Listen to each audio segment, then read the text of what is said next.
Most people, if they even know about it, think the stardust mystery was solved.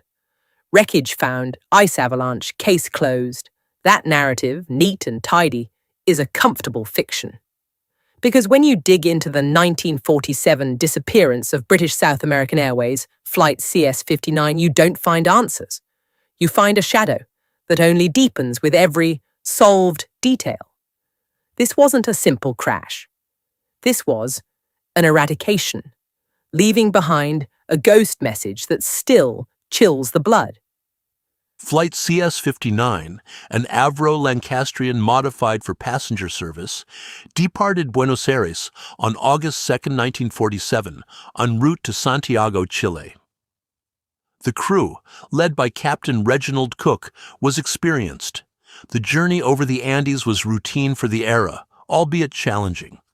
Their last known position report placed them approximately 150 nautical miles east of Santiago at 1741 GMT, indicating an estimated arrival time of 1745. Weather conditions over the Andes Pass, while not ideal, were considered manageable for a crew of this caliber. Manageable. That's the word that sticks in your throat, because what happened next wasn't manageable in any recognizable sense. Picture this. Air traffic controllers in Santiago are waiting, scanners pinging. 4 minutes past the ETA, they hear it. Not a distress call, not a struggle, a single, clear, utterly bizarre Morse code transmission. 5 letters, VAMOOS, then silence. Absolute, profound, instant silence. The aircraft, with 11 people aboard, simply ceased to exist. No emergency beacon, no fragmented transmissions, no debris field, nothing. The final transmission, VAMOOS E, the final E was a pro sign indicating end of message, was received clearly. Its meaning was, and remains, a subject of intense speculation.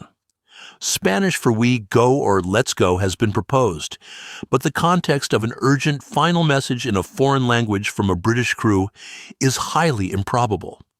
The immediate and exhaustive search effort yielded no results. Aircraft, ground teams, all scoured the expected flight path and surrounding Andean terrain. No wreckage, no oil slick, no signs of impact. It was as if the aircraft had been surgically removed from existence mid-flight. For 50 years, the Stardust was a phantom, a legendary disappearance, whispered about in the same breath as Amelia Earhart and the Bermuda Triangle. Until that is 1998. Hikers discovered pieces of wreckage high up on Mount Tupungato. Then, an Argentine army expedition in 2000 confirmed it, the Stardust, at an altitude of 15,000 feet, entombed in glacial ice. The official conclusion was quick, an ice avalanche. The aircraft flew directly into the mountain, a whiteout condition, the impact triggering a massive ice and snowslide that buried it instantly and completely. Case closed, except it wasn't. The discovery of the wreckage certainly provided physical evidence that the aircraft had, at some point, impacted the mountain. However, the ice avalanche theory, while accounting for the immediate burial, fails to address several significant anomalies. Firstly, the flight path. The Stardust's expected route involved clearing the highest peaks. Its recorded position on Mount Tupungato was significantly off course, north of the conventional air corridor, and at an altitude that should have been well below its cruising height, especially given the perceived descent angle identified by the investigation. They crashed, buried instantly. That's the story. But think about the whiteout scenario. A pilot of Cook's experience in a 4-engine aircraft approaching Santiago would be meticulously tracking his altitude and position. The Lancastrian was equipped with radio altimeters and basic navigation aids. To fly directly into a mountain without any indication of distress, without even a mayday call, only VAMOOS, suggests something far more disorienting than just bad visibility. It suggests a profound, rapid disengagement from reality, an impossible error, Furthermore, the analysis of the wreckage itself presented inconsistencies. While impact evidence was clear, there was a peculiar lack of what one would expect from a high-speed collision with solid rock. Certain components, particularly those associated with the cockpit and forward fuselage, were never fully accounted for or found in expected configurations. The engine showed signs of having been at cruise power upon impact, but the overall fragmentation suggested an unusually rapid and complete disintegration, almost as if the aircraft didn't just hit a peak, but was torn apart before full burial. The lack of an immediate discernible debris field, even before the burial, is difficult to reconcile with a conventional crash scenario. This isn't about blaming the crew. It's about recognizing that the ice avalanche explanation, while providing a convenient physical resting place, doesn't explain the circumstances of that resting place. Why was the flight so far off course? Why the total radio silence leading up to that single cryptic message? Why the impossible completeness of the initial disappearance? The official line hinges on whiteout and pilot error as a blanket explanation for a constellation of strange events. But for lore junkies, that's not good enough. That's where the real questions begin. The Andean environment itself is a crucible for unexplained phenomena. High altitudes, extreme weather variability, and unique atmospheric conditions can create highly unpredictable situations. Consider standing lenticular clouds, often mistaken for UFOs due to their smooth, lens-like appearance. These formations can obscure vast sections of terrain, leading to spatial disorientation. But more profoundly, they are associated with powerful mountain waves, intense, invisible air currents that can lift or plummet an aircraft with terrifying force. A downdraft of sufficient magnitude could have rapidly forced the aircraft below its intended cruising altitude, without the crew fully comprehending the descent until too late. The effect would be sudden, catastrophic, and leave little time for a conventional distress call. So, they're cruising. Everything's fine. Then a sudden, invisible hand pushes them down into a cloud-obscured peak they thought they'd cleared. No time to react, no time for anything but a final, guttural, almost instinctual message. VAMOOS. It's a terrifying image. But even that doesn't account for everything. What about the radio silence before VAMOOS? And the message itself, delivered in perfect Morse, yet totally out of context. It suggests a moment of clarity, or perhaps a deliberate, coded message from a crew facing an incomprehensible end. The radio silence is particularly vexing. While atmospheric conditions over the Andes can interfere with HF radio communications, a complete cessation of routine reporting, followed by a singular, terse message, points to either a rapid, unforeseen electrical failure or a deliberate decision by the crew. Could an unusual electromagnetic event, perhaps triggered by specific meteorological conditions or even localized geological activity, have temporarily incapacitated communications, only for a brief window to open for that final transmission? Such events, though rare, are not entirely unprecedented in areas of high tectonic stress and atmospheric charge. The very act of sending a coded message, rather than a standard mayday, suggests a crew under extreme duress, possibly attempting to convey information they couldn't explicitly state. A deliberate message. That's a heavy thought. Not just a panicked cry, but something intended to be understood, even if we still don't.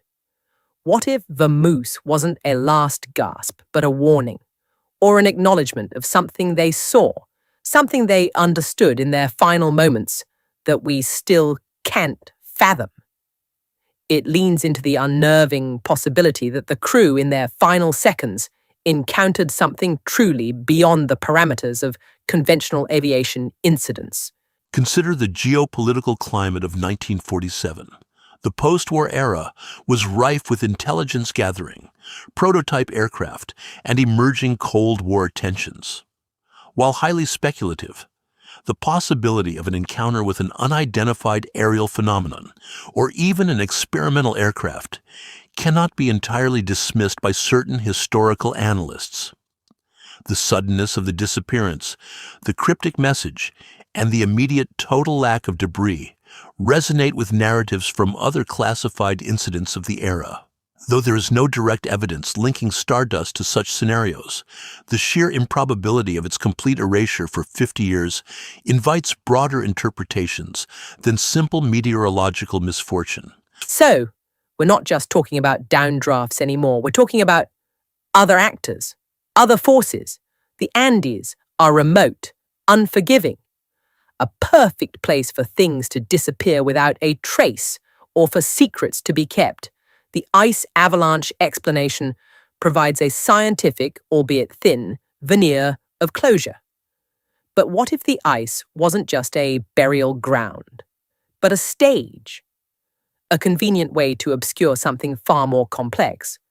Something that the official narrative can't or won't acknowledge. The ice itself presents a layer of confounding variables. Glacial movements are slow, but inexorable. An aircraft striking a glacier could be absorbed, crushed, and transported over decades. However, the specific location and condition of the recovered debris raised questions. Certain high-integrity components, like parts of the landing gear, were relatively intact.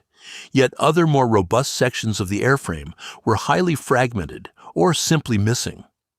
This suggests a complex impact sequence, perhaps not a single catastrophic collision, but a series of events involving unique interactions with the ice and terrain. The initial impact site, while identified, did not fully explain the distribution and preservation state of all the recovered fragments.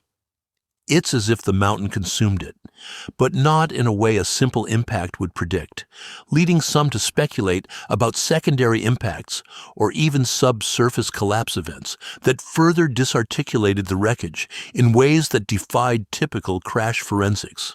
The mountain took it, and the mountain held it for 50 years, slowly revealing its secrets. But the secrets it did reveal, paradoxically, only deepened the mystery. Because an ice avalanche explains the burial, but it doesn't explain the flight path, the radio silence, the impossible message, or the peculiar state of the wreckage. It's a convenient label, a way to close the book on an uncomfortable, anomalous event. The stardust remains a case study in ambiguity.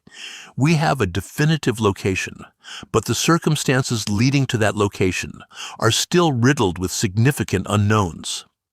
The official narrative, while offering a plausible physical explanation for the wreckage's ultimate disposition, falls short in accounting for the preceding sequence of events. The human element, the VAMOOS message, the deviation from established flight corridors, and the decades of complete absence. These elements resist simple categorization. And that's the unsettling truth, isn't it? The stardust isn't solved. It's merely located. The debris answers where it ended up, but not how or why, with the precision that satisfies genuine inquiry. The official story is a foundation built on a shifting glacier of unexplained phenomena. And out there, somewhere in the frozen immensity of the Andes, that final enigmatic message, VAMOOS, still echoes. A whisper from a forgotten age, reminding us that some disappearances are never truly explained. Some truths remain forever entombed, even after the ice gives up its dead.